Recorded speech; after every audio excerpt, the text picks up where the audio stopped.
Yes students, तो इस session में हमें स्टार्ट करना है हमारा एक नया चैप्टर। जैसा कि लास्ट सेशन में डिस्कस किया गया था, विल स्टार्ट दी डिडक्शंस। तो आपके सामने एक नया चैप्टर है। ये जो चैप्टर है आपका डिडक्शन, ये स्टार्ट होता है पेज नंबर 244 पर। 244 सॉरी 242 पेज 242 पर अगर आप आएंगे तो यहां से आपका चैप्टर स्टार्ट होगा, डिडक्शंस।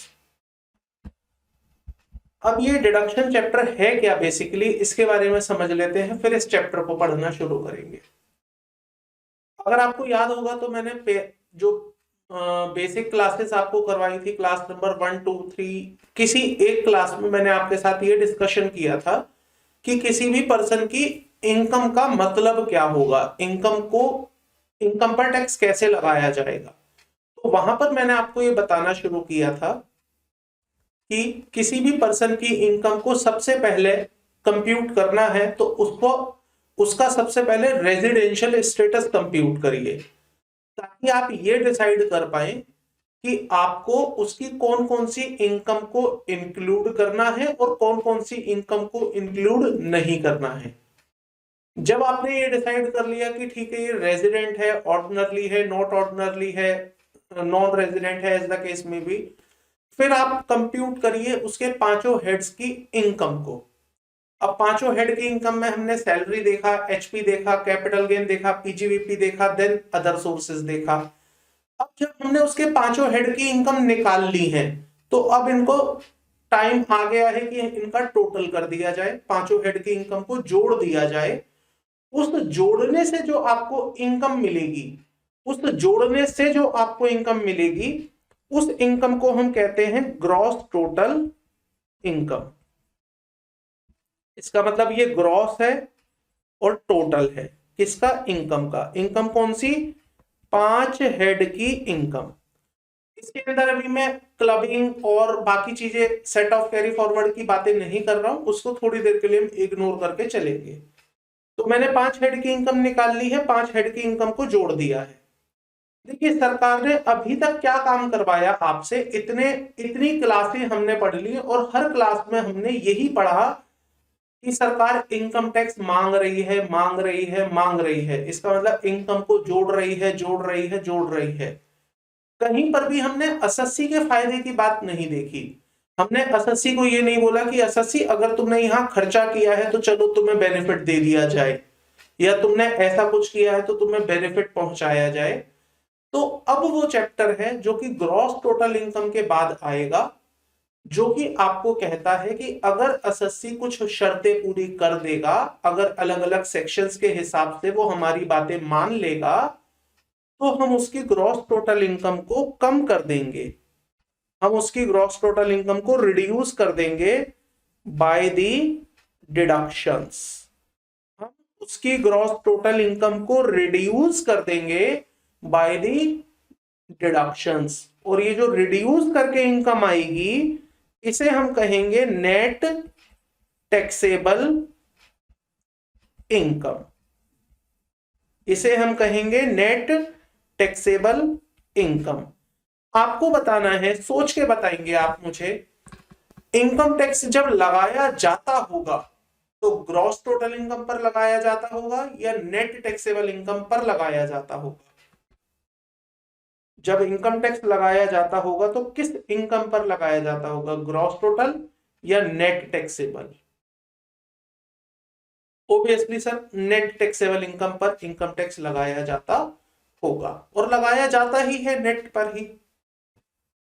दूसरी मेरी बात, ये जो डिडक्शंस हैं ये क्या हैं? डिडक्शंस का मतलब वो खर्चे हैं जो आपने उस इनकम को कमाने के लिए खर्च किया है, या ये वो खर्चे हैं जो आपके अपने बेनिफिट के लिए, जो जिसका कि किसी हेड ऑफ इनकम से कोई रिलेशन नहीं है, वो खर्चे जो आपने किए हैं। दो ऑप्शंस दिए मैंने, क्या ये वो खर्चे हैं जो किसी इनकम को कमाने के लिए आपने खर्च करे हैं, या ये वो खर्चे हैं जो आपके अपने पर्सनल बेनिफिट के लिए किए गए हैं, जिनका किसी भी इनकम से कोई लेना देना नहीं है? बताएंगे। सेकंड वाला ऑप्शन सही है। इसका मतलब एक बात समझनी होगी आपको, डिडक्शन वर्सेस एक्सपेंस दो अलग अलग बातें हैं। डिडक्शन का मतलब होता है इनकम टैक्स जिसे आपको एज ए बेनिफिट देता है आपकी ग्रॉस टोटल इनकम को कम करने में, और एक्सपेंसेस का मतलब क्या होता है, ये जो आप खर्च करते हो, spend and allowed under respective head, जो आपको रिस्पेक्टिव हेड में दे दिए जाते हैं। जैसे पीजीबीपी में खर्चे करे आपने सैलरी में खर्चा किया था, आपने हाउस प्रॉपर्टी में खर्चा किया था इंटरेस्ट का, वहीं पर मिल गया था आपको। तो दो तरह की बातें आपको इनकम टैक्स में देखने को मिलेंगी, एक होंगी डिडक्शंस, एक होगा एक्सपेंसेस। जो एक्सपेंसेस है वो तो हेड के अंदर खत्म हो जाते हैं, और जो डिडक्शंस हैं वो आपको ग्रॉस टोटल से मिलते हैं। अच्छा, डिडक्शंस भी दो तरह की होती हैं, याद रखना। एक वो डिडक्शन जो अलाउड होती हैं विद इन हेड, वो डिडक्शन जो अलाउ होती हैं with in head. With in head के बहुत सारे एग्जांपल हैं। सैलरी से शुरू करते हैं। आइए, सैलरी में हमने एक डिडक्शन पढ़ी थी, किस नाम की, स्टैंडर्ड डिडक्शन। कितने की थी, 50,000 की।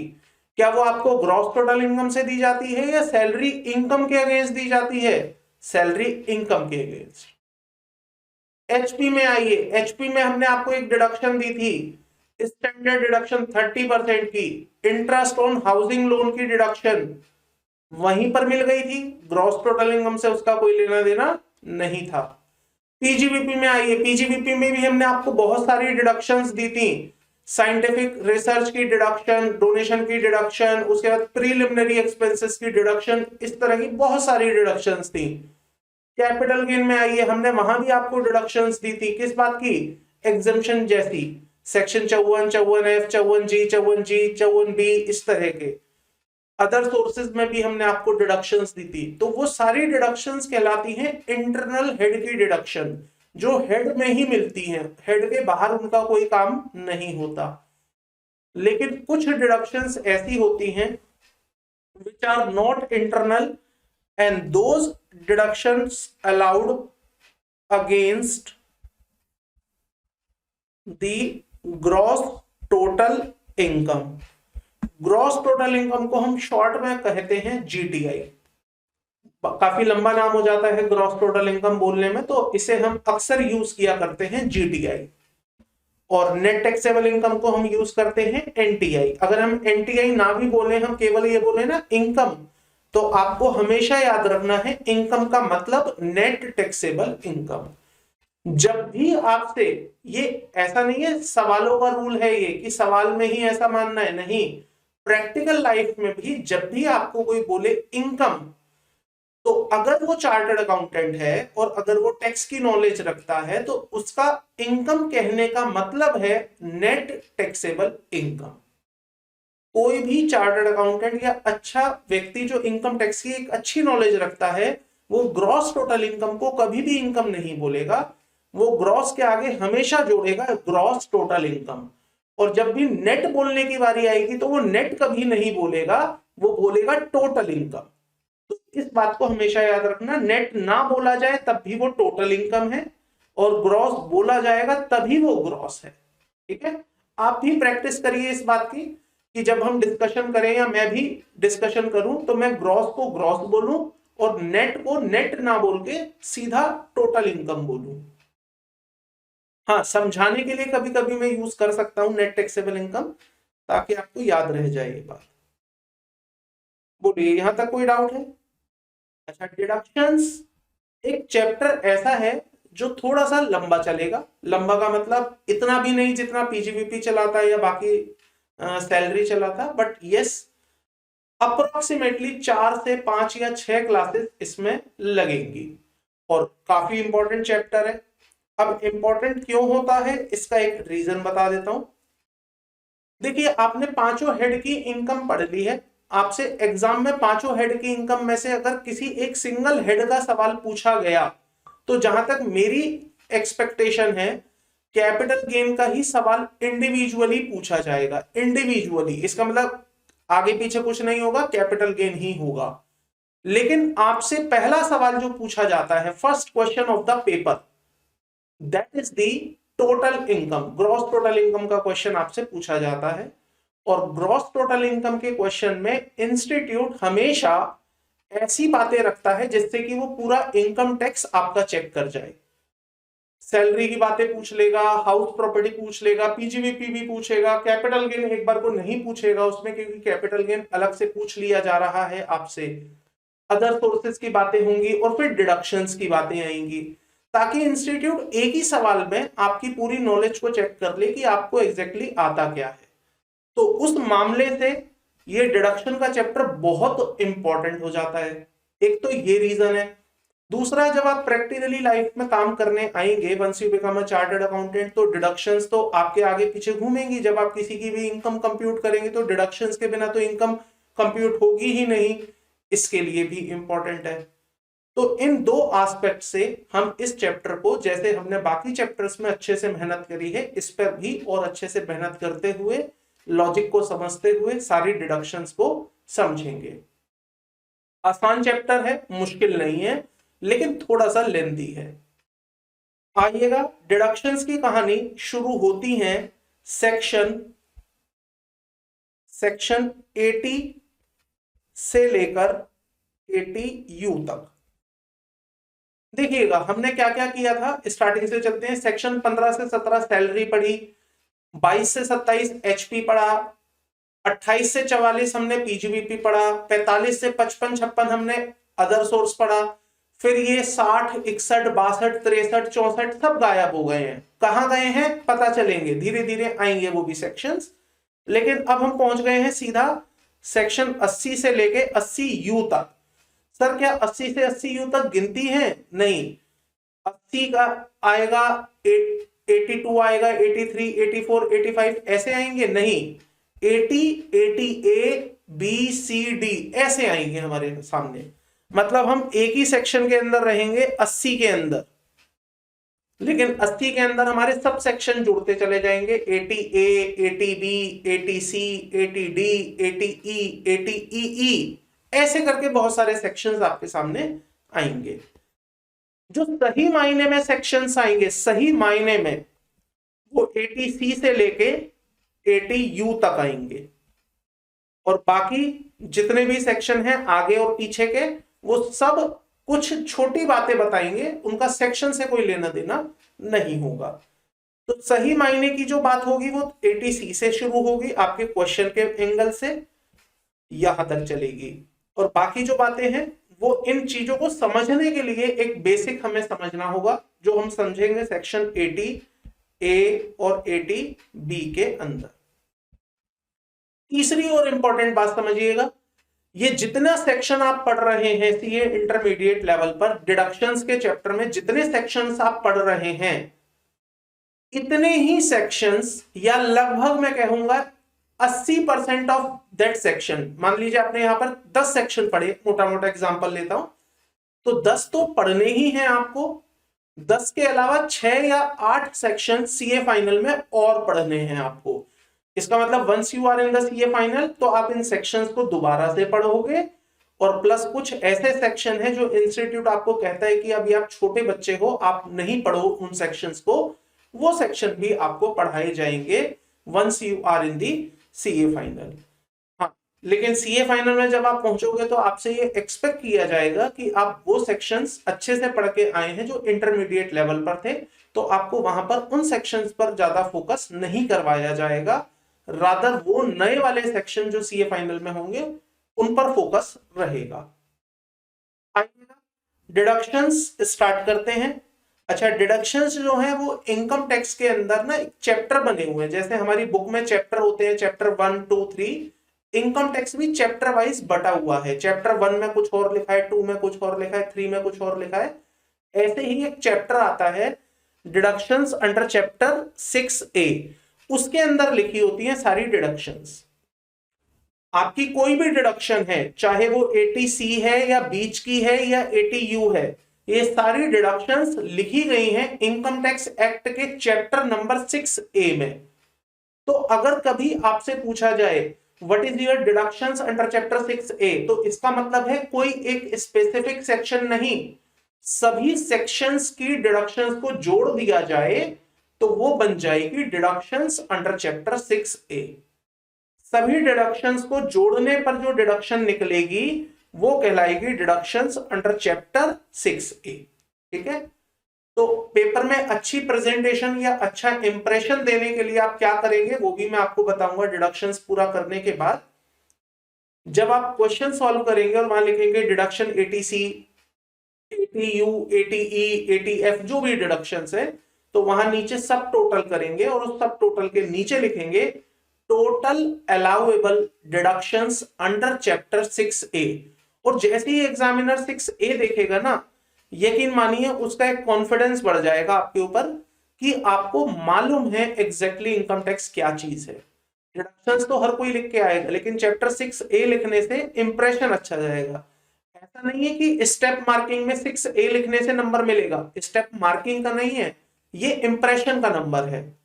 स्टेप मार्किंग में इंस्टीट्यूट कभी भी ये नहीं कहता कि आप चैप्टर 6A लिखें, लेकिन ये केवल एक इंप्रेशन बनाने के लिए मैं आपको बता रहा हूं कि एग्जामिनर का कॉन्फिडेंस बढ़ जाएगा आपके ऊपर अगर आपने वर्ड लिखा है तो। आइएगा चैप्टर का ओवरव्यू ले लेते हैं। सबसे पहले deductions from the gross total income. जैसा कि मैंने आपको बताया डिडक्शंस आपको मिलती हैं ग्रॉस टोटल इनकम से। ये जो डिडक्शंस हैं ये 4 कैटेगरी में डिवाइड की है मैंने नहीं करी है, हालांकि इंस्टीट्यूट ने करी है और लॉ ने भी ऐसे ही किया हुआ है। पहला टाइप है आपके सामने, केवल हेडिंग पढ़नी है आपको और कुछ भी नहीं। Deduction in respect of certain payments. जैसा कि नाम से ही पता चल रहा है ये वो डिडक्शंस होंगी जो हमें मिलेंगी अगर हम पेमेंट करेंगे तो। हेडिंग बड़े क्लियर बता रही है आपको, there are certain deductions which are allowed only when if you make the payment। अगर आप कुछ पे करेंगे तो हम आपको ये डिडक्शन देंगे। ठीक है, दूसरी हेडिंग पढ़िएगा, deductions in respect of certain incomes. इसका मतलब यहां पर पेमेंट की बातें नहीं हो रही हैं, यहां पर सरकार कह रही है हम आपको डिडक्शन देंगे अगर आपको किसी एक स्पेसिफिक तरह की इनकम होगी। एक बात बताइए, एक डिडक्शन मैंने आपको पढ़ाई थी सेक्शन TTA, याद है ATTTA। इसमें मैंने क्या बोला था, अगर आपको सेविंग बैंक अकाउंट से इंटरेस्ट मिलता है तो 10,000 रुपए तक का इंटरेस्ट आपको डिडक्ट करवा दिया जाएगा अंडर द सेक्शन ATTTA। बोलिए याद है या भूल गए हैं? ATTTA याद है या भूल गए? याद होना चाहिए था, होगा भी जहां तक है। अब बताइए क्या ATTTA में आप कोई पेमेंट करते हैं? नहीं, हम कोई पेमेंट नहीं करते, बल्कि उल्टा हमें इनकम होती है और सरकार कहती है हम इस इनकम को डिडक्ट कर देंगे, डिडक्शन दे देंगे। तो ये वो कैटेगरी की इनकम है जो आपको दी जाती है in respect of certain incomes. इसका मतलब अगर आपको इनकम हुई है तो ये डिडक्शन आपको मिलेगी। यहां पर खर्चा नहीं करना है आपको, इनकम पर डिडक्शन मिल जाएगी। आइए तीसरी कैटेगरी समझते हैं, deduction in respect of other income. Deduction in respect of other income, इसका मतलब ये डिडक्शंस भी हैं जो आपको इनकम के बेसिस पर मिल रही हैं, खर्चा नहीं मांग रही हैं आपसे, इनकम कमाओगे आपको डिडक्शन मिल जाएगी। पॉइंट नंबर 2 भी इनकम के रेस्पेक्ट में था, पॉइंट नंबर 3 भी इनकम के रेस्पेक्ट में है, लेकिन इन दोनों में बस एक डिफरेंस है। पॉइंट नंबर 2 कुछ इनकम सर्टेन इनकम के रेस्पेक्ट में है, खास तरह की इनकम, और पॉइंट नंबर 3 कुछ अलग तरह की इनकम। इसका मतलब आप देखेंगे पॉइंट नंबर 2 में 3 डिडक्शंस आपको मिलेंगी और जो मैंने आपको डिडक्शन बताई ATTTA ये आपको मिलेगी सर्टेन अदर इनकम के रेस्पेक्ट में। अदर इनकम मतलब आप नीचे आके देख सकते हैं, यहां पर आपको TTA और TTB मिल जाएगा। एक चौथे नंबर की डिडक्शन आपके सामने और आएगी जो ना तो आपके खर्चे पर डिपेंड है, ना आपकी इनकम पर डिपेंड है। मतलब ये डिडक्शन कहती है ना तो आपको कोई खर्चा करना है, ना आपको कोई इनकम कमानी है, बल्कि ये डिडक्शन हम आपको देंगे अगर अगर आपके अंदर वो चीज पाई गई, वो कंडीशन पाई गई जो हम बताएंगे आपको। सिंपल सी बात बताऊं, लॉ कहता है अगर कोई हैंडीकैप्ड असस्सी है, अगर कोई असस्सी हैंडीकैप्ड है, दिव्यांग है, आंख नहीं है, हाथ नहीं है, बॉडी में पैरालिसिस है, मतलब किसी भी तरह से वो हैंडीकैप है, किसी भी तरह से वो हैंडीकैप है, डिसेबल्ड है, जिसको हम टेक्निकली कहते हैं डिसेबल्ड है, तो उसे हम डिडक्शन देंगे। इसलिए नहीं कि उसने इनकम कमाई है या खर्चा किया है, नहीं, हम उसे डिडक्शन देंगे ही देंगे। इसका मतलब ये डिडक्शन ना तो आपके खर्चे की मोहताज है, ना आपकी इनकम की मोहताज है, ये तो केवल इसलिए मिल रही है क्योंकि वो असस्सी डिसेबल्ड है, क्योंकि वो असस्सी डिसेबल्ड है, इसलिए डिडक्शन आपको मिल रही है। वो हमारी जाएगी फोर्थ कैटेगरी, अदर डिडक्शंस। और इसके अंदर आपके सिलेबस में केवल एक डिडक्शन आएगी, deduction 80U, deduction in respect of a person with disability. केवल एक डिडक्शन आपके सिलेबस में है। ओवरऑल अगर आप देखेंगे चारों कैटेगरी को मिलाकर, तो फर्स्ट कैटेगरी में सबसे ज्यादा डिडक्शंस हैं, सेकंड कैटेगरी में 3 हैं, थर्ड कैटेगरी में 2 हैं, और फोर्थ कैटेगरी में केवल 1 है। फर्स्ट वाली में सबसे ज्यादा डिडक्शंस आपको पढ़नी है। ये सारी ही डिडक्शंस हमें देखनी है, सारी की सारी डिडक्शंस देखेंगे। यहां पर केवल मैंने समरी इसलिए दी है ताकि कभी आप जब फ्यूचर में रिवीजन करें तो आप सेक्शन का नाम देखें, नाम से हेडिंग देखें और आपको पूरी की पूरी बात याद आ जाए, इंस्टेड कि आप पूरे सेक्शन को गो थ्रू करें। इसके लिए मैंने सेक्शन का नाम और ये डिडक्शन के हेडिंग मेंशन कर दिए हैं। एक और बात समझ लीजिए, अभी तक मैंने आपको नहीं बोला था आप इन सेक्शंस को याद करिएगा, या जहां जरूरी था वहां बोला, आज मैं आपसे ये बात कह रहा हूं, डिडक्शन के हर सेक्शन को दिल से याद कर लीजिएगा, दिल से एक एक सेक्शन आपको याद होना चाहिए। जब भी मैं पूछूं ये कौन से सेक्शन में है, तो आपको सेक्शन याद आ जाए, 80C में है, 80D में है, 80E में है, U में है, किस में है। दिल से याद करने हैं सेक्शन, रट्टा नहीं मारना है, याद करने हैं, ठीक है। चलिए चल सकते हैं आगे। यहां तक कोई क्वेरी है आप लोगों की?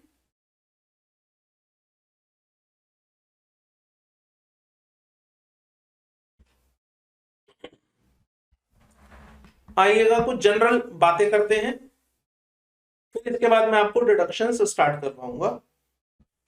सो under the income tax act 1961, ये जो हमारा एक्ट है 1961 का, deductions are covered under section 80A से 80U तक। डिडक्शंस जो है 80A से U तक कवर की गई हैं। Deductions under section 80C to 80U are only allowed from the normal income. ये जो डिडक्शंस होती हैं 80C से 80U तक की, ये आपको केवल नॉर्मल इनकम में से दी जाएंगी। Deductions are not allowed from the below income. और ये जो डिडक्शंस हैं ये आपको इन इनकम में से तो बिल्कुल भी नहीं दी जाएंगी। पहली, long term capital gain 112, short term capital gain 111, casual income like lottery winning, horse race etcetera. तो इन इनकम से तो हम आपको डिडक्शन बिल्कुल भी नहीं देने वाले। बताइए 112 ए से दे देंगे? 112 ए में से दे देंगे?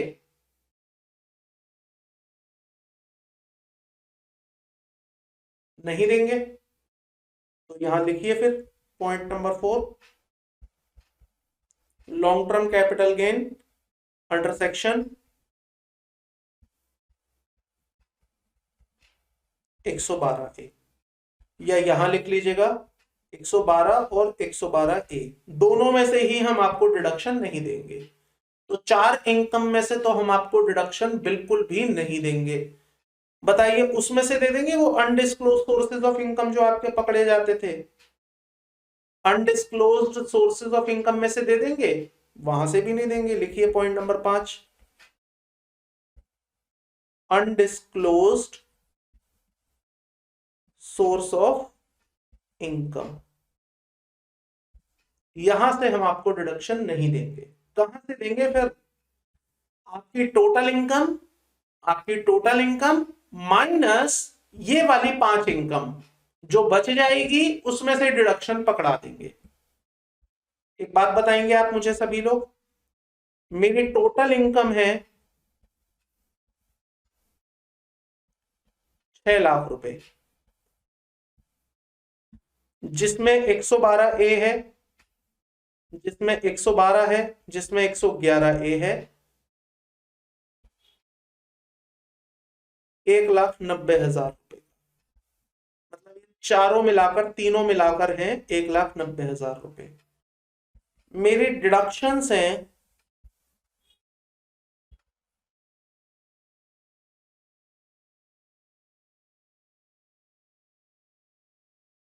इसको कर देते हैं 290। मेरी डिडक्शंस हैं 3 लाख रुपए की।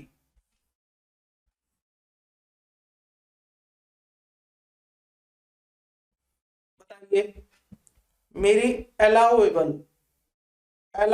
डिडक्शंस कितनी होंगी? अलाउएबल का मतलब जितनी मुझे डिडक्शन मिल जाएगी वो कितनी होगी?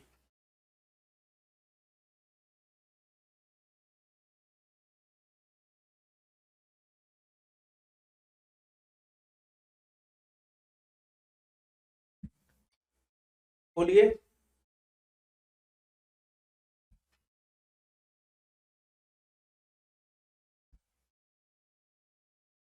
3 लाख। 3 लाख कैसे निकाला आपने? देखिए आप बोलेंगे सर नॉर्मल इनकम कितनी है आपकी? 6 लाख माइनस स्पेशल इनकम, तो आपकी नॉर्मल इनकम है 3,10,000 और आपकी डिडक्शंस कितनी है? 3 लाख। तो ऐसे में आपको 3 लाख रुपए की डिडक्शन अलाउ कर दी जाएगी। लेकिन अगर यही मेरी स्पेशल इनकम 290 ना होती, ये 390 होती, तो आप मुझे कितनी डिडक्शन अलाउ करते? अगर यही मेरी स्पेशल इनकम 390 होती तो आप मुझे डिडक्शन कितनी अलाउ करते? बताइए सर। अगर आपकी इनकम 290 ना होके 390 होती तो हम आपको डिडक्शन देते 2,10,000 रुपए। कैसे? देखिए आपकी 6 लाख की इनकम में 3.90 की स्पेशल माइनस करते तो बचती 210, और हमने ये देखा था कि आपकी डिडक्शंस कभी भी टोटल इनकम से ज्यादा नहीं हो सकती। सर टोटल इनकम तो आपकी 6 लाख है, टोटल इनकम तो 6 लाख है, फिर आपने क्यों 210 पे रोक दिया? सर टोटल इनकम का मतलब वो टोटल इनकम जो कि नॉर्मल टोटल इनकम है। अब क्योंकि आपकी नॉर्मल टोटल इनकम ही 210 है तो आपकी डिडक्शंस भी 3 लाख अलाउ नहीं कर सकते। आपके पास इनकम ही 210 है तो डिडक्शंस 3 कैसे ले लोगे? डिडक्शन भी आपको मिलेगी 210 की। सर ऐसा नहीं कर सकते क्या हम इनकम टैक्स में? हम बोले कि मेरी इनकम है 210, मेरी इनकम है 210 और डिडक्शंस है 3 लाख, तो यहां पर हम कह दें कि हमें 90,000 का लॉस हो गया। क्या हम ऐसा नहीं कह सकते सर? नहीं, इनकम टैक्स में ऐसा कोई सिस्टम नहीं है जिससे कि आप ये कहें कि मुझे 90,000 का लॉस हो गया और इस लॉस को कैरी फॉरवर्ड कर दो नेक्स्ट ईयर के लिए। ऐसा इनकम टैक्स में रिवाज नहीं है। ठीक है, इनकम टैक्स ये कहता है कि हेड तक, जो आपके रिस्पेक्टिव हेड थे, सैलरी, पीजीबीवी, कैप गेन, वहां तक तो लॉसेस पॉसिबल है, लेकिन टोटल इनकम पर आने के बाद डिडक्शंस की वजह से आपको लॉसेस नहीं होने चाहिए। अगर आपकी डिडक्शंस ज्यादा है, इग्नोर इट, वो आपके बेकार के लॉस है, उसे हम कंसीडर नहीं करेंगे। और आपकी इनकम मैक्सिमम हम जीरो कर सकते हैं, मैक्सिमम हम उसे जीरो कर सकते हैं। क्लियर है? बताइए, कोई डाउट है यहां तक? आइएगा, सेक्शन 80A, 80B और 80C आपको कुछ बेसिक रूल बताएंगे। मैंने बोला था ना, ये डिडक्शंस नहीं है, ये सब एक बातें हैं जो आपको समझनी है। डिडक्शन तो आपकी शुरू होगी 80C से। तो 80A आपको कुछ बेसिक रूल बताएगा। क्या रूल है समझ लीजिए। Deductions under section 80C to 80U cannot exceed the gross total income. हमने समझ ली है ये बात। Deduction once allowed to AOP BOI shall not be allowed to member. अगर कोई डिडक्शन AOP ने ले ली है, BOI ने ले ली है, तो वही डिडक्शन आप उसके मेंबर को नहीं देंगे। मतलब जिस चीज के लिए डिडक्शन AOP ने ले ली है, उस चीज की दोबारा से मेंबर को डिडक्शन नहीं दी जाएगी, क्योंकि डिडक्शन तो एक ही जगह मिलेगी ना, चाहे आप ले लो चाहे मेंबर ले ले। Deduction allowed only when it is claimed by the assessee. इसका क्या मतलब है? Deduction allowed only when it is claimed by the assessee, क्या मतलब है इसका? बताइए आप लोग, आप इस लाइन से क्या समझते हैं? Deduction is only allowed when it is claimed by SSC. इसका मतलब क्या ये है कि जब तक एसएससी डिडक्शन मांगेगा नहीं, हम उसे डिडक्शन देंगे नहीं? क्या ये मतलब है इसका कि जब तक एसएससी डिडक्शन मांगेगा नहीं, हम उसे डिडक्शन देंगे नहीं? क्या यही मतलब है इस बात का? यस, केवल यही मतलब है इस बात का कि जब आप अपनी इनकम टैक्स रिटर्न भरेंगे, अगर आपने डिडक्शन नहीं मांगी सरकार से, तो सरकार अपनी तरफ से आपको डिडक्शन नहीं देगी, भले ही सरकार को पता हो कि आपको डिडक्शन मिल सकती है। मतलब अगर आप डिडक्शन मांगना भूल गए, तो सरकार कहेगी अब हम आपको डिडक्शन नहीं दे रहे।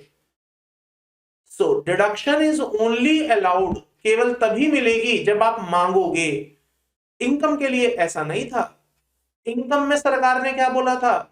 इनकम क्या तभी इनकम होगी जब आप दिखाओगे? नहीं, सरकार ने बोला था इनकम अगर हमें पता चल गई तो हम आपकी इनकम में जोड़ देंगे।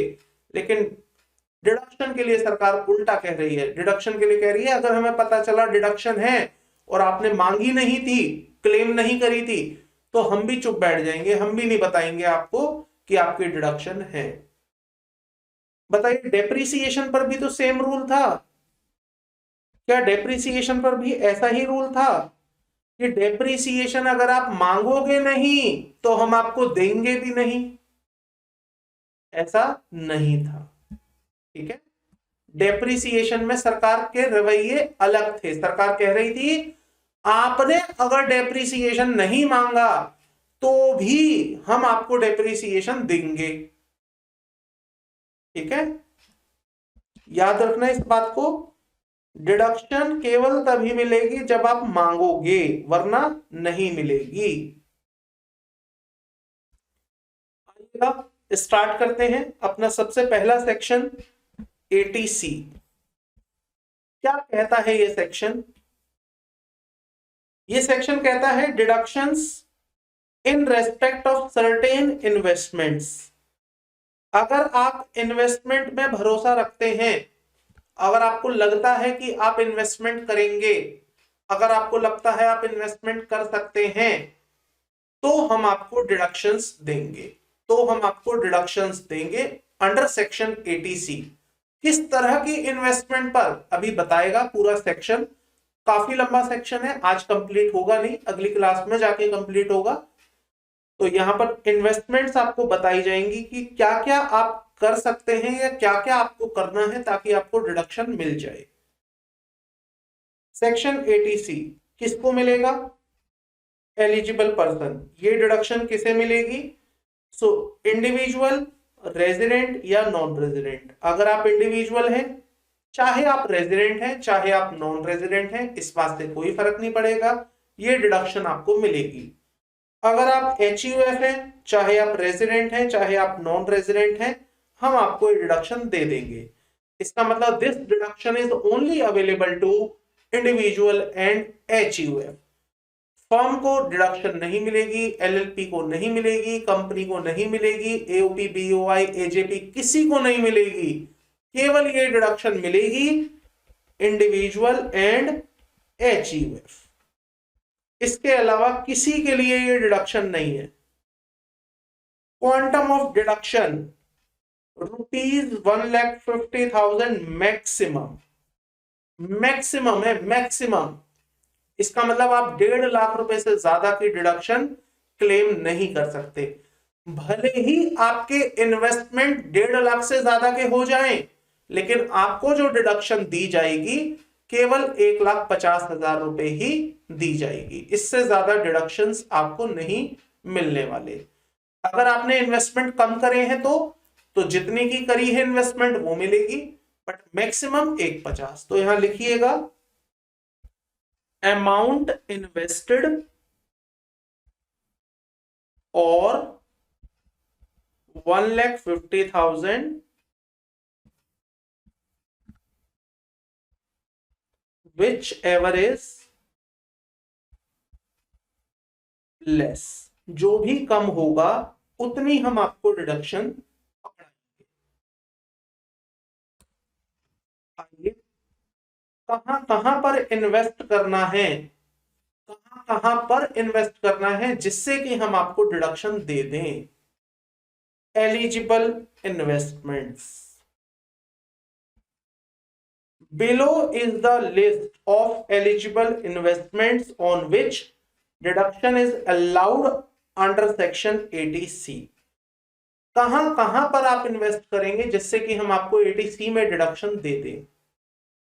देखिएगा एक बार जरा पेज फ्लिप करके, ये वाला पूरा पेज आपकी लिस्ट है, अगला पूरा पेज आपकी लिस्ट है, उसके अगला पेज पूरी आपकी लिस्ट है, उसके भी अगले पेज पर पूरी लिस्ट है, उसके भी अगले पेज पर पूरी लिस्ट है।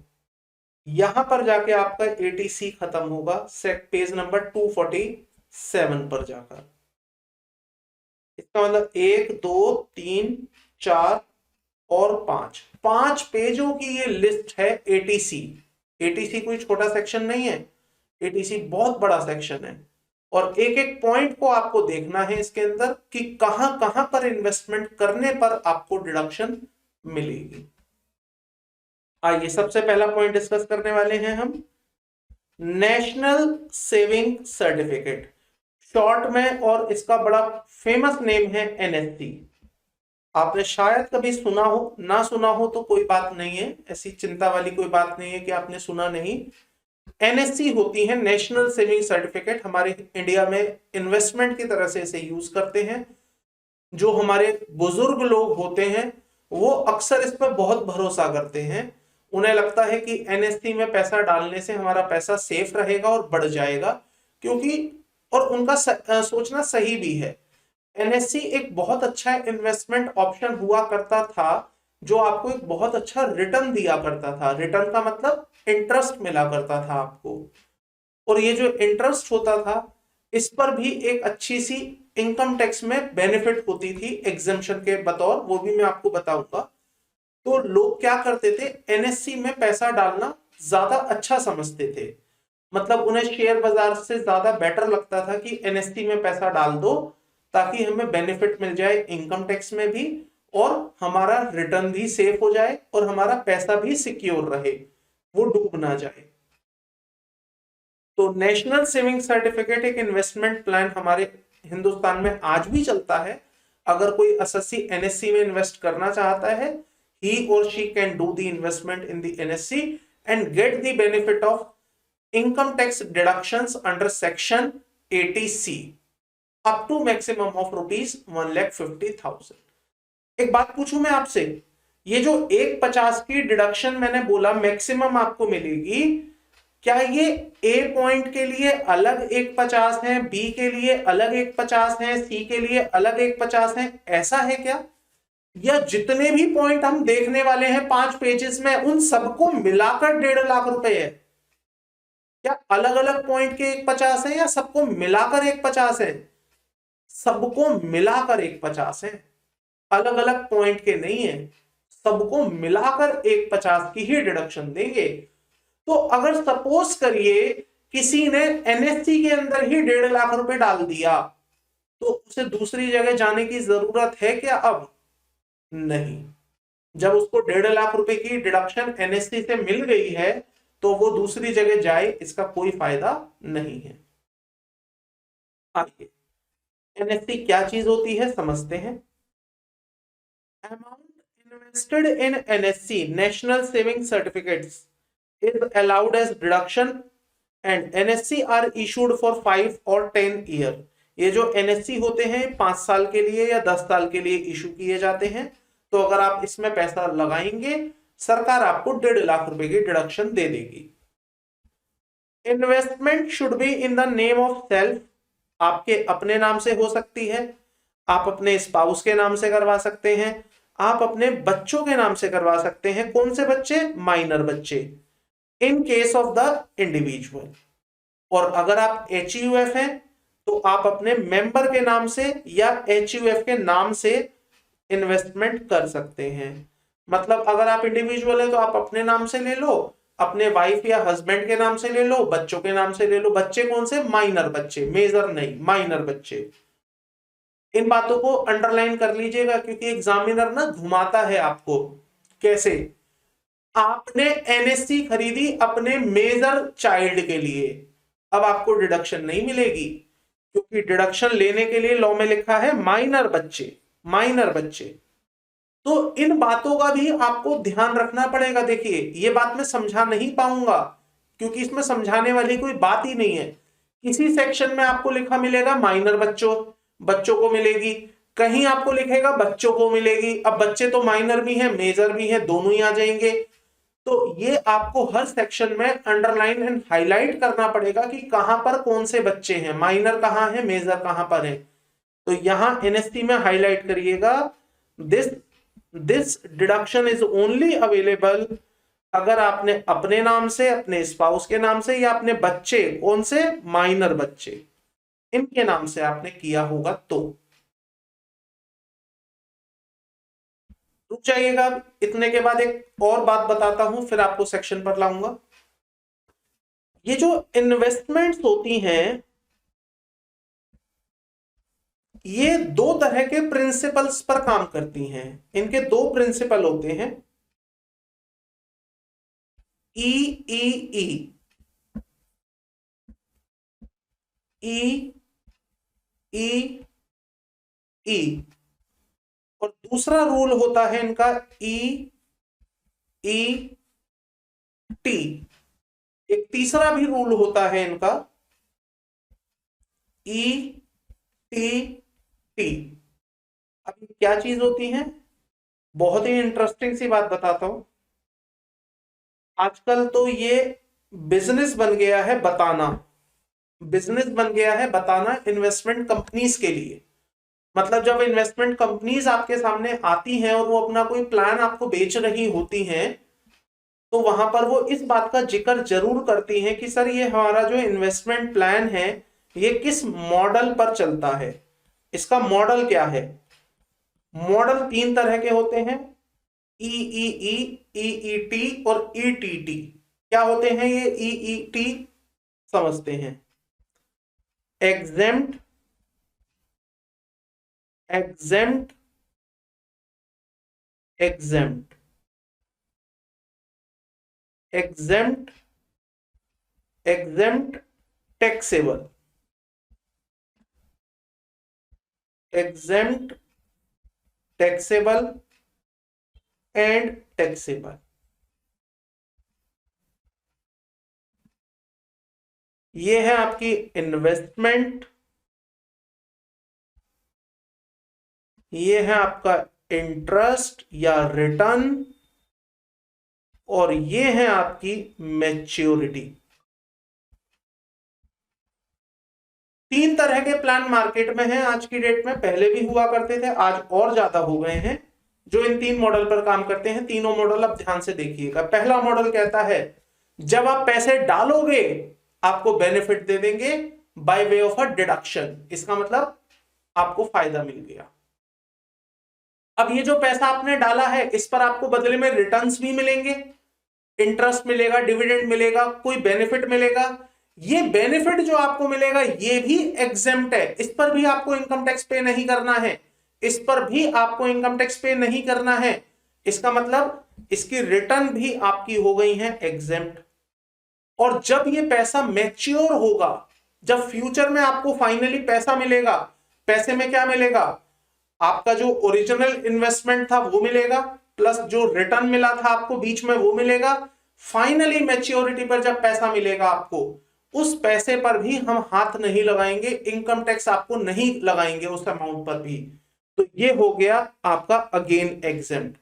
इसका मतलब पैसा डालते समय, बीच में रिटर्न कमाते समय और फाइनली पैसा निकालते समय, तीनों ही सिचुएशन, तीनों ही लेवल जब आपके एग्जेम्प्ट हो जाएं तो वो मॉडल बन जाएगा एग्जेम्प्ट एग्जेम्प्ट एग्जेम्प्ट।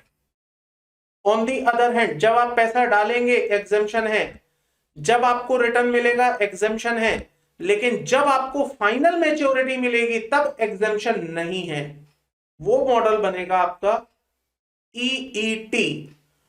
तीसरा मॉडल जब आप पैसा डालेंगे एग्जेम्पशन है, जब आपको रिटर्न मिलेगा टैक्सेबल है, और जब आपको फाइनल मैच्योरिटी मिलेगी वो भी टैक्सेबल है, ये मॉडल कहलाएगा ईटीटी। बताइए कौन सा मॉडल सबसे ज्यादा अच्छा होगा एसएससी के पॉइंट ऑफ व्यू से? कौन सा मॉडल सबसे ज्यादा अच्छा होगा एसएससी के पॉइंट ऑफ व्यू से? फर्स्ट,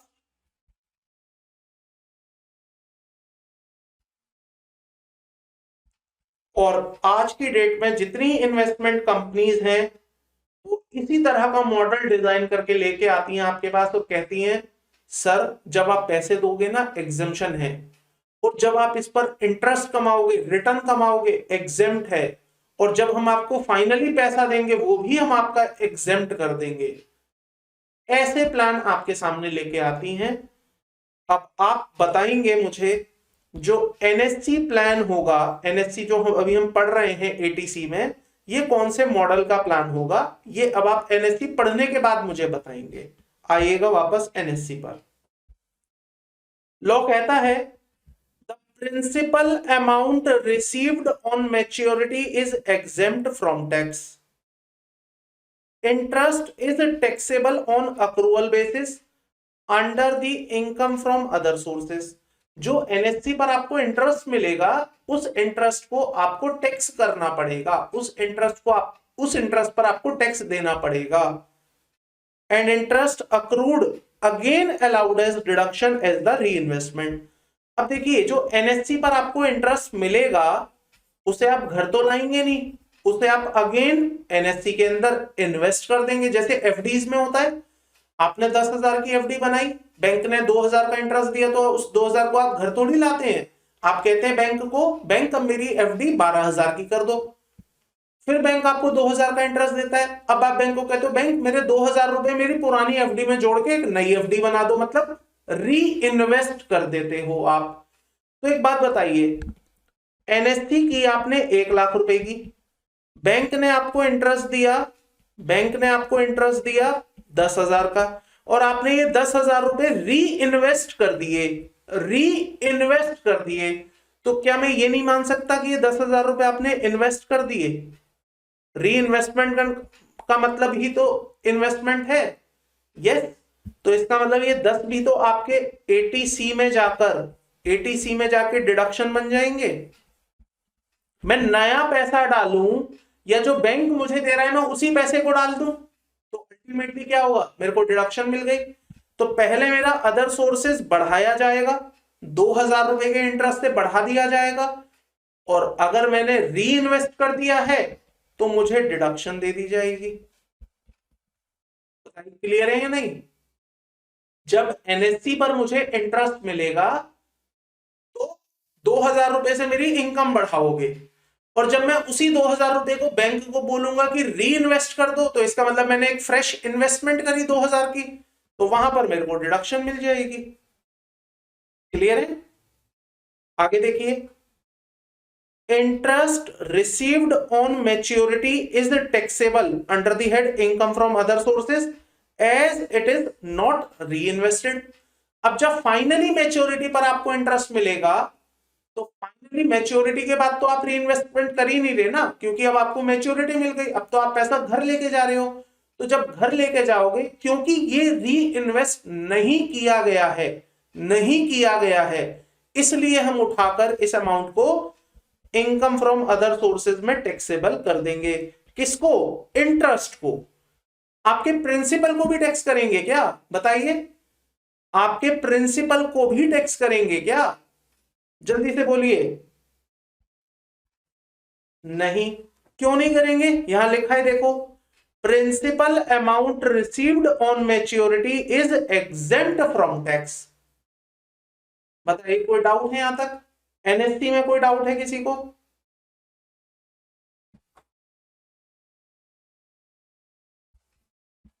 यहां पर एक समराइजेशन के लिए इसका एक पॉइंट बनाइए एनएससी का। यहां लिखिए इन्वेस्टमेंट, इसके आगे लिखिए allowed as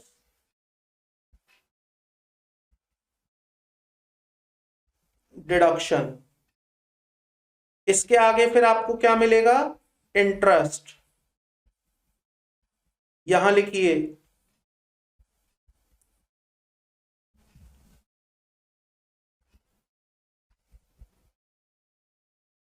taxable in income from other sources. However, if reinvested, then deduction under section 80C allowed. अब आ गई मैच्योरिटी। मैच्योरिटी पर आपको दो चीजें मिलेंगी। क्या मिलेगा बताइए मैच्योरिटी पर आपको? एक आपको मिलेगा मैच्योरिटी पर प्रिंसिपल। प्रिंसिपल क्या है? एग्जेम्प्ट। और दूसरा आपको क्या मिलने वाला है? इंटरेस्ट। अब बताइए, ये इंटरेस्ट टैक्सेबल होगा या एग्जेम्प्ट हो जाएगा?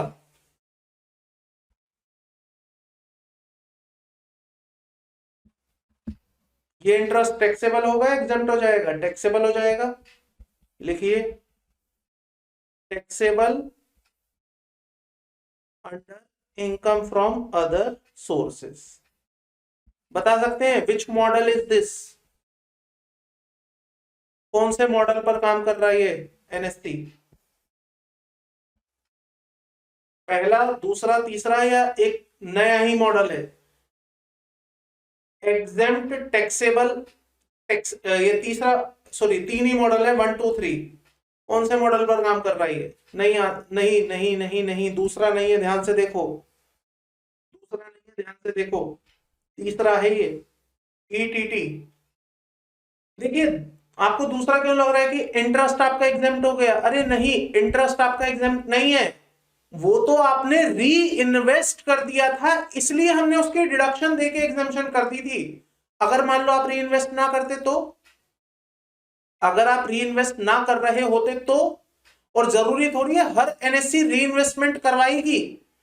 आप बैंक को ये भी तो इंस्ट्रक्शन दे सकते हो, बैंक इंटरेस्ट मेरे घर पहुंच जाना चाहिए, बस मेरे पैसे को तुम बढ़ाते रहो, इंटरेस्ट मेरे घर पहुंचा देना। तो लिखा है ना इफ री इन्वेस्टेड, तो चलिए ऐसे आंसर लेता हूं सर, अगर री इन्वेस्ट कर दिया है तो मॉडल नंबर 2 है, और इफ नॉट री इन्वेस्टेड, अगर मैंने री इन्वेस्ट नहीं किया है तो मॉडल नंबर 3 है। अब ठीक है, प्रीथल ने बिल्कुल सही आंसर दिया, इफ री इन्वेस्टेड देन सेकेंड मॉडल, और इफ नॉट री इन्वेस्टेड तो तीसरा मॉडल है। आप समझ गए होंगे अब इस मॉडल के अंदाजे से कि एनएससी अब क्यों प्रचलित नहीं है, अब एनएससी से लोग क्यों पीछे भाग रहे हैं, इस मॉडल से आप समझ गए होंगे। क्योंकि एसएससी को क्या लगता है, क्या फायदा हुआ जब मैं इनकम कमाऊंगा, उस इनकम पर भी इनकम टैक्स पे कर दूंगा, फायदा क्या हुआ। आज एनएससी मुझे क्या देता है, 7%। भाई हायर साइड पर चलिए तो एनएससी आपको क्या देता है, 7%, बल्कि 7 भी मैंने ज्यादा बोल दिया, 6% मिलता है। अब 6% में आपका इनकम टैक्स 30% लग जाना है, तो 6 का 30% आप इनकम टैक्स पे कर देंगे।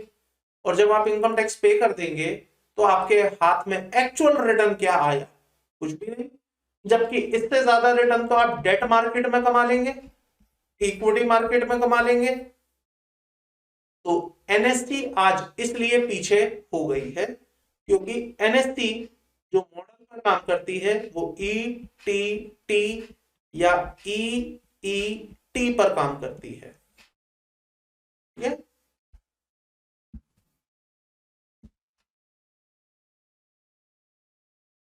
बताइए कोई डाउट है यहां तक। मैंने आपको यूलिप के बारे में कुछ बातें बताई थी, आई होप आपको याद होंगी। यूलिप क्या होता था, ULIP unit linked insurance plan, ऐसे इंश्योरेंस प्लान जो पैसा लगाते हैं यूनिट में, किसकी, इक्विटी मार्केट की। मतलब आपने पैसा दिया है इंश्योरेंस कंपनी को और इंश्योरेंस कंपनी उस पैसे को ले जाकर शेयर बाजार में लगा रही है और आपको कह के लगा रही है, आपको कह के लगा रही है कि देखो हम आपसे पैसे लेंगे, आपको इंश्योर भी करेंगे और आपके उस पैसे से शेयर मार्केट में पैसा लगाएंगे ताकि आपको हम अच्छा रिटर्न दे पाए। इस तरह के प्लान्स को कहा जाता है यूनिट लिंक इंश्योरेंस प्लान। कहां बताई थी ये मैंने बात आपको, बताइए मुझे, याद दिला दीजिए कहां पर मैंने आपको बात बताई थी। कैपिटल गेन में, और कैपिटल गेन में फिर मैंने कुछ और भी बताया होगा। इसे हम क्या मानते हैं, यूनिट लिंक इंश्योरेंस प्लान को हम क्या मानते हैं, कैपिटल असेट। और इसे जब आप बेचते हैं, मतलब जब आपकी मैच्योरिटी आती है, तो वहां पर आपको इनकम टैक्स देना पड़ता है। लेकिन हर किसी को नहीं, उनको जिन्होंने 1 फरवरी 2021 के बाद यूलिप खरीदा है उन्हीं को, है ना, याद आ गया। जिन्होंने 1 फरवरी 2021 के बाद यूलिप खरीदा है उन्हीं को, हर किसी को नहीं। पढ़िएगा, जब आप यूलिप में पैसा देंगे तो हम आपको एटीसी में डिडक्शन देंगे। आप यूलिप में पैसा दो, हम आपको एटीसी में डिडक्शन देंगे। देखिएगा, contribution in unit linked insurance plan 1971. So any contribution in the name of individual, his spouse or any child of the individual for participation in the unit linked insurance plan 1971. In case of a HUF, contribution can be made in the name of any member. तो अगर आप बच्चों के लिए, अपने लिए, अपने spouse के लिए यूनिट लिंक इंश्योरेंस प्लान में पैसा देते हैं, या अगर आप HUF है और अपने मेंबर के लिए पैसा देते हैं, तो हम आपको एटीसी के अंदर उस अमाउंट की डिडक्शन दे देंगे। पॉइंट नंबर सी देखिएगा, contribution in unit link insurance plan of LIC mutual fund. Same वही बात है ऊपर वाली, आपने ऊपर यूनिट लिंक इंश्योरेंस प्लान 1971 में पैसा दिया था, अब आप पैसा दे रहे हैं unit link insurance plan made by the LIC mutual fund. तो आप चाहे इस वाले में पैसा दें, चाहे आप LIC म्यूचुअल फंड्स के यूलिप में पैसा दें, अल्टीमेटली अगर आप यूलिप में पैसा दे रहे हैं, यूलिप में पैसा दे रहे हैं, चाहे वो 1971 वाला यूलिप है, चाहे वो LIC म्यूचुअल फंड्स का यूलिप है, दोनों में ही हम आपको एटीसी के अंदर डिडक्शन दे देंगे। बताइए कोई डाउट। पॉइंट नंबर डी पढ़िएगा, contribution approved annuity plan of the LIC. So contribution to approved annuity plan of LIC, new जीवन धारा, न्यू जीवन अक्षय, न्यू जीवन धारा, न्यू जीवन अक्षय 1 2 3, ऐसे बहुत सारे प्लान्स है LIC के। सीधा सीधा अगर मैं आपको समझाने की कोशिश करूं, आप LIC को पैसा देंगे लाइफ इंश्योरेंस पॉलिसी के रेस्पेक्ट में, तो हम आपको डिडक्शन दे देंगे। और एनी अदर इंश्योरर, अगर आप LIC छोड़िए, टाटा AIG को, HDFC लाइफ इंश्योरेंस को, किसी को भी पैसे दे देंगे लाइफ इंश्योरेंस पॉलिसी के लिए, सेंट्रल गवर्नमेंट में be notified in the official gazette, या ऐसी कंपनी को जिससे सेंट्रल गवर्नमेंट नोटिफाई कर दे ऑफिशियल गैजेट में कि ये कंपनी ऑथराइज्ड है लाइफ इंश्योरेंस करने के लिए, तो उस कंपनी को अगर आप पैसे देंगे, हम आपको ATC में डिडक्शन दे देंगे। Subscription towards the notified unit of mutual funds of UTI, अगर आप म्यूचुअल फंड्स खरीदते हैं, किसके? UTI के, यूनिट ट्रस्ट ऑफ इंडिया के म्यूचुअल फंड्स खरीदते हैं, सब्सक्रिप्शन पे करते हैं म्यूचुअल फंड्स के लिए, ATC डिडक्शन मिल जाएगी। सब्सक्रिप्शन टू एनी यूनिट्स और म्यूचुअल फंड्स और फ्रॉम द एडमिनिस्ट्रेटर और the specified company under the plan formulated in accordance with such scheme notified by the central government, तो हम आपको ATC में डिडक्शन देंगे। अंडरलाइन करिएगा केवल heading, subscription to notified mutual funds of UTI, अगर आप यूनिट ट्रस्ट ऑफ इंडिया के म्यूचुअल फंड्स खरीदेंगे, हम आपको ATC में डिडक्शन दे देंगे। Similarly contribution to notified pension fund setup by the mutual fund of UTI, अब आप UTI के म्यूचुअल फंड खरीद लो या उसका पेंशन फंड खरीद लो, ये सब इन्वेस्टमेंट है आपकी, ये वो इन्वेस्टमेंट है जो आपको बाद में जाके फायदा देती हैं, लंबे समय की इन्वेस्टमेंट्स। आप पैसे आज डालो, भूल जाओ, जब रिटायर हो गए या रिटायरमेंट होने वाली होगी, उस समय आपको भरपूर पैसा मिलेगा, ये वो इन्वेस्टमेंट्स हैं। तो अगर आप ये इन्वेस्टमेंट्स करते हैं तो हम आपको ATC में इसकी डिडक्शन देंगे, ठीक है। इसके बाद एक और है, contribution to national housing bank tax saving term deposit 2008, पढ़िएगा।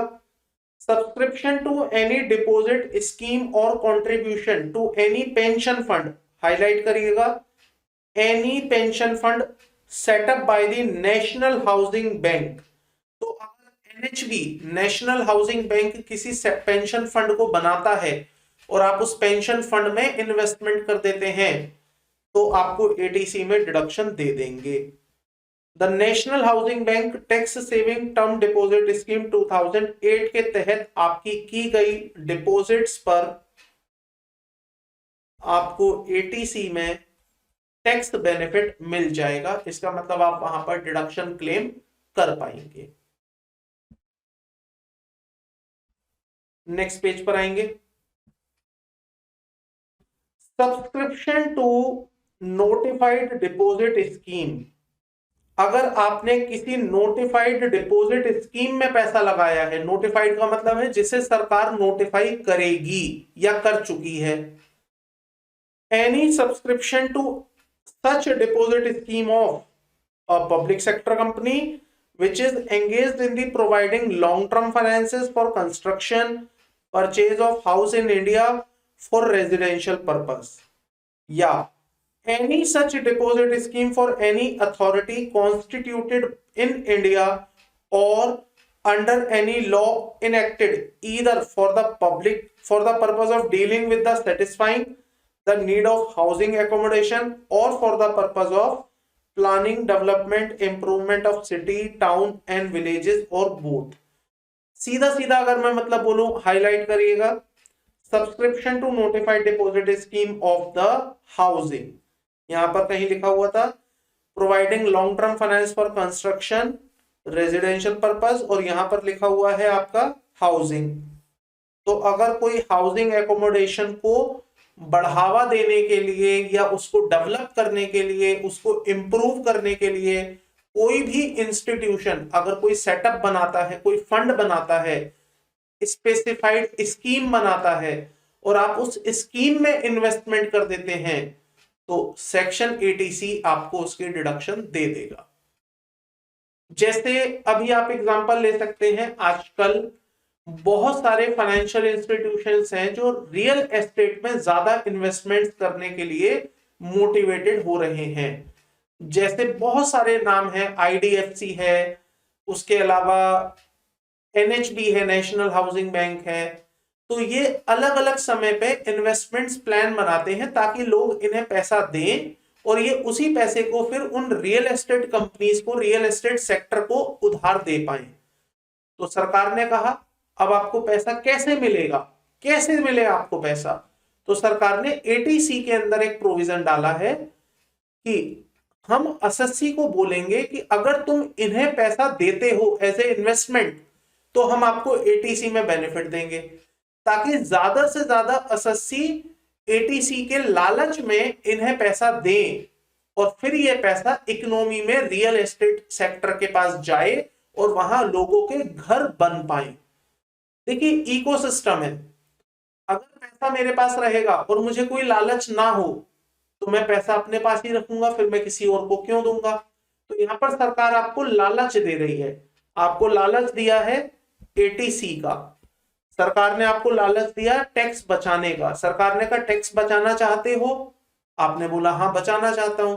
सरकार ने बोला हम आपको 80C में 1.5 लाख रुपए तक की डिडक्शन देंगे।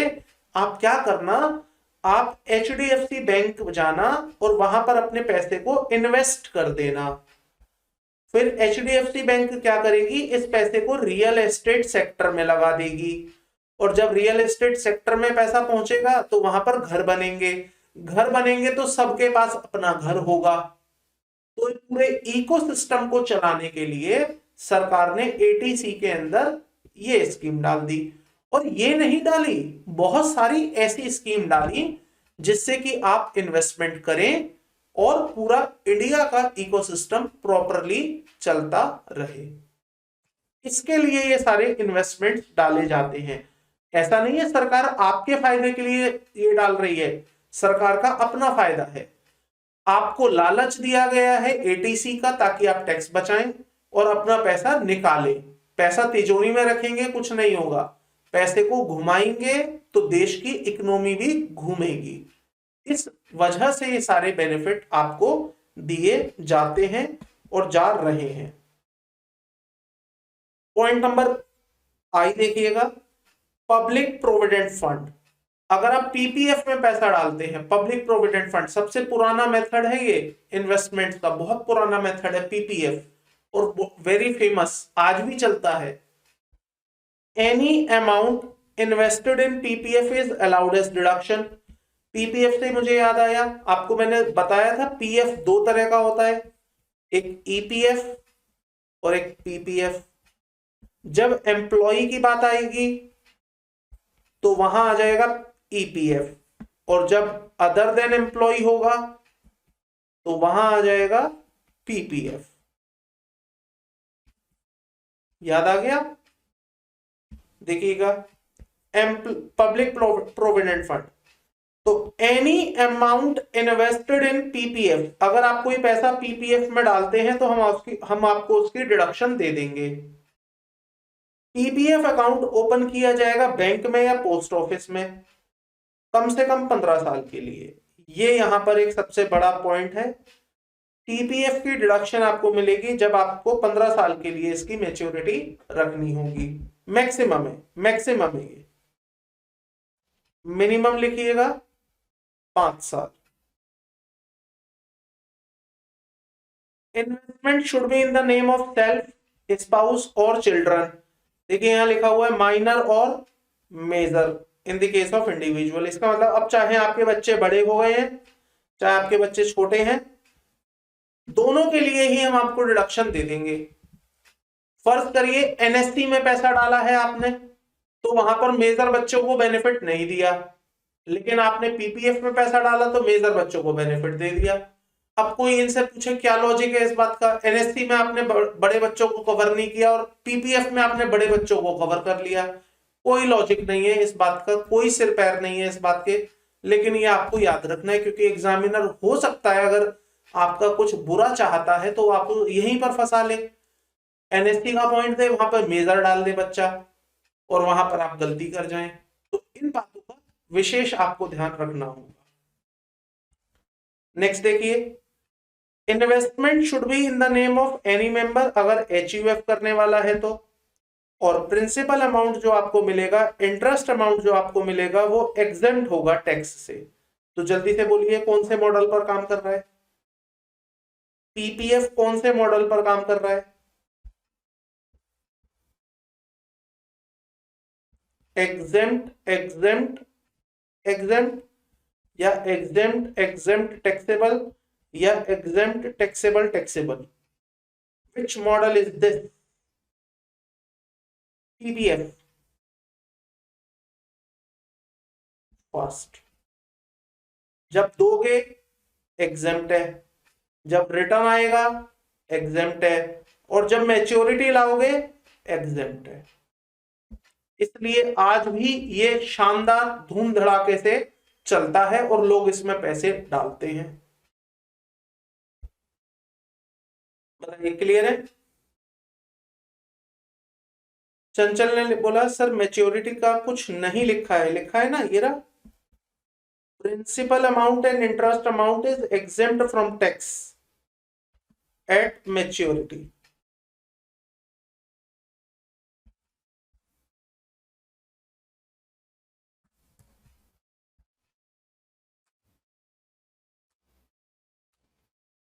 ठीक है,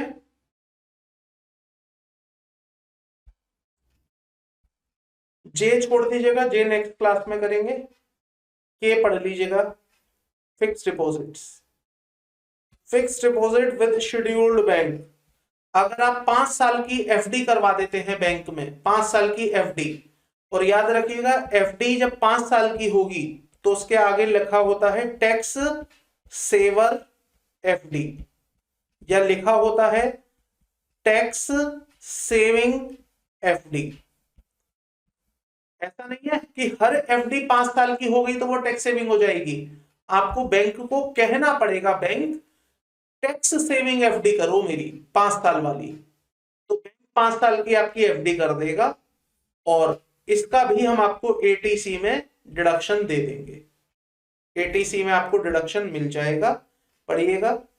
amount invested in fixed deposits with scheduled bank for a term of 5 year और मोर is allowed as deduction. These FDs are called tax saving FDs. इन्हें टैक्स सेविंग FDs के नाम से जाना जाता है। Investment should be in the name of self और in case of individual. अब देखिए यहां से वाइफ को हटा दिया, वाइफ के केस में हस्बैंड को हटा दिया, बच्चों को हटा दिया। अब आपको बोला जा रहा है एफडी केवल आपके नाम पर होनी चाहिए और किसी के नाम पर नहीं। आप अपनी वाइफ के नाम से नहीं बना सकते हैं एफडी।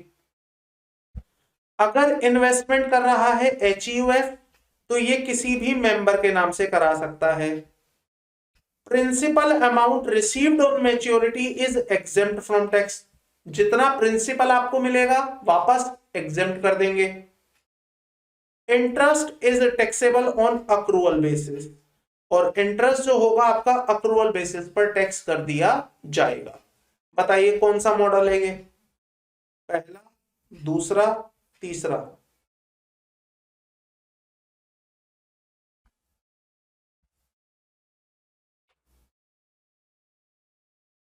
देखिए जब पैसा डाला एग्जेम्पशन मिल गई, जब उस पर रिटर्न कमाई तो टैक्स दे दिया, और जब मैच्योरिटी लेके आएंगे तब वहां पर एग्जेम्पशन मिल जाएगी। तो ये है ईटीई। इसका मतलब बहुत ज्यादा कोई आपको बेनिफिट मिलने वाला नहीं है। दूसरा कैसे हो जाएगा चंचल, ई कैसे हो जाएगा? जब इंटरेस्ट कमाया हमने आपको एग्जेम्पशन थोड़ी दी। देखिए जब आपने इंटरेस्ट कमाया तो हमने उसे टैक्सेबल कर दिया उसी समय पर जब आपने इंटरेस्ट कमाया अक्रूवल बेसिस पर, तो फिर ये दूसरा थोड़ी होगा। यहां तो एक सर नया ही मॉडल निकल के आया है, 4th नंबर का, एग्जेम्प्ट, टैक्सेबल एंड एग्जेम्प्ट। ठीक है,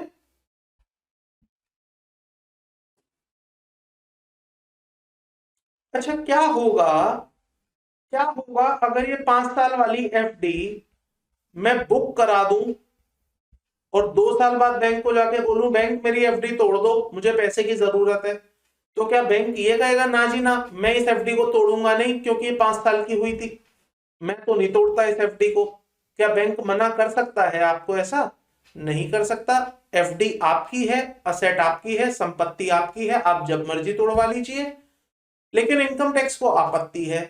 इनकम टैक्स ने कहा था आपने हमसे इस 5 साल वाली एफडी के बिहाफ पर टैक्स में एग्जेम्पशन या डिडक्शन मांगी थी। अब आप 5 साल पूरे करे बिना इस एफडी को तोड़ रहे हो, तो ध्यान से सुनिए, जब आप इस एफडी को तोड़ेंगे, जिस दिन आप इस एफडी को तोड़ेंगे, उस ईयर में आपकी उतनी इनकम बनाकर हम आपसे टैक्स मांग लेंगे। जितनी आपने डिडक्शन पहले ली थी उतनी इनकम आपकी उस ईयर में टैक्सेबल कर दी जाएगी, अगर आपने ये एफडी 5 साल से पहले तोड़ने की कोशिश करी तो। If the fix deposit encash का मतलब होता है ब्रेक करवा देना, कैश ले लेना और एफडी दे देना।